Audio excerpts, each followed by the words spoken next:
Hi, my name is Patience Agundere, Hi, my name is Madeline Dumashi. and I proudly served as the co-president of the Northland High School STEM Club last year. And I was Vice President of Marketing and Communications. Unfortunately, we both can't be here today because we have some programming stuff to do at the Ohio State University. But we wanted to take the time to give you guys advice going into the new school year as officers.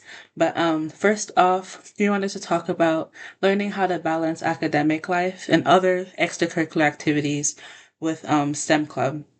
So I know for me personally, last year I had to deal with going back and forth in between Ohio State since I did calculus here, and then STEM Club, Ambassador, all these different programs. But I think it was really important for me to know that I'm the one that committed myself to all these different programs. So it's really important for me to show how committed I am and that it's an obligation for me to show up. So, for example, all of you guys as officers, you guys took the pledge during the STEM club banquet, and when you guys read that pledge, you're not only making a commitment to STEM club, a commitment to the members who are coming, but you also made your a commitment to yourself as a leader. So it's really important for a leader for the members to see the officer standing in front of them. So in that case, if you aren't able to show up, because I know I will hold myself accountable that I wasn't able to show up to every single meeting, but that's why communication is very, very important. So either you tell Dr. Brown or either you communicate with an officer, someone has to know that you're not showing up, but that doesn't mean make yourself like a non-familiar face. That you need to show up, so you need to be consistent with that. And then the next thing we want to talk about is setting a standard. So what I mean by that is, obviously you guys have friends amongst yourselves with the officers and stuff. But I will say there's a time and a place where you guys can bond, laugh, goof around. But when it comes to STEM club meetings, you guys need to learn how to, I guess, separate the two in a sense. Because there can be some instances where maybe you're having a guest run a meeting, whether it be Chase, Ace, or any other organization.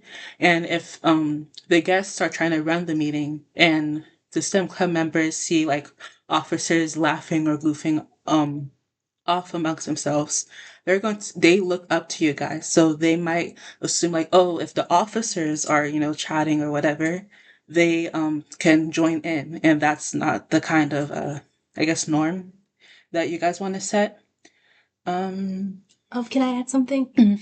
I agree with what Patience says in the sense that you have to separate the friend and officer role position because it's important to treat your friends with respect, especially during the meetings because it takes a lot of courage to get up in front of people and try to not order people around that are your age, but instruct them. And a lot of people take it as you giving them orders. So if they know that you have that they have your support, then it makes the whole job easier. So also use not only separate the two, but also use your friendship as a basis by which you support them through what they're doing too. she basically gave a an awesome summary of what I said, better than what I could convey. But then the last, I guess we'll see. The last thing I want to talk about is don't be afraid to ask each other for help. That is very, very important because I know, I'm sure the people last year can agree that there's some days that patients would walk in and like I'd have a serious face on because I felt very overwhelmed with like all of the stuff I had to do like behind the scenes, and then I still had to go into the STEM meeting and like organize a whole bunch of stuff.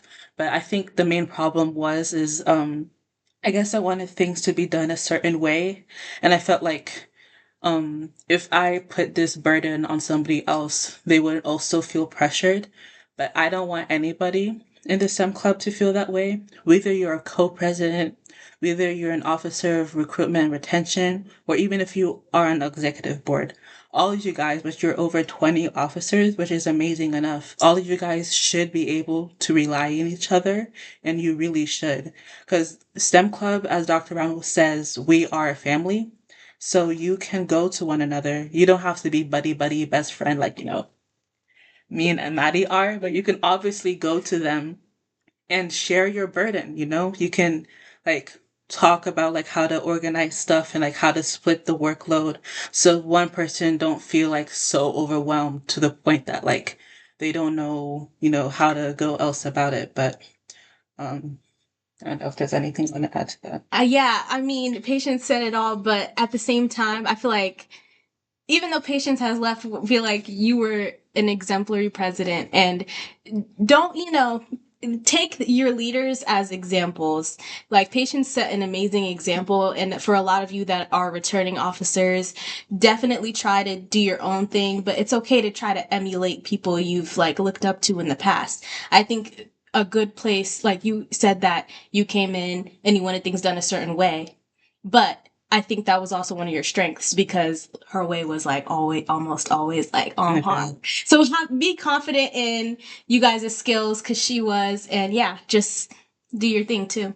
Yeah, so I think that's all we have. So as you guys know, whether you're an old officer or a new officer, you can always reach out to us. I'm sure Dr. Brown will be more than happy to give us or give y'all your our English. Your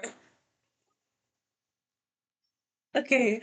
I'm sure that It's Dr. late, Brown, guys. It's late. yeah, Like, yeah. I'm sure Dr. Brown will be more than happy to give you guys our information. I got it this time.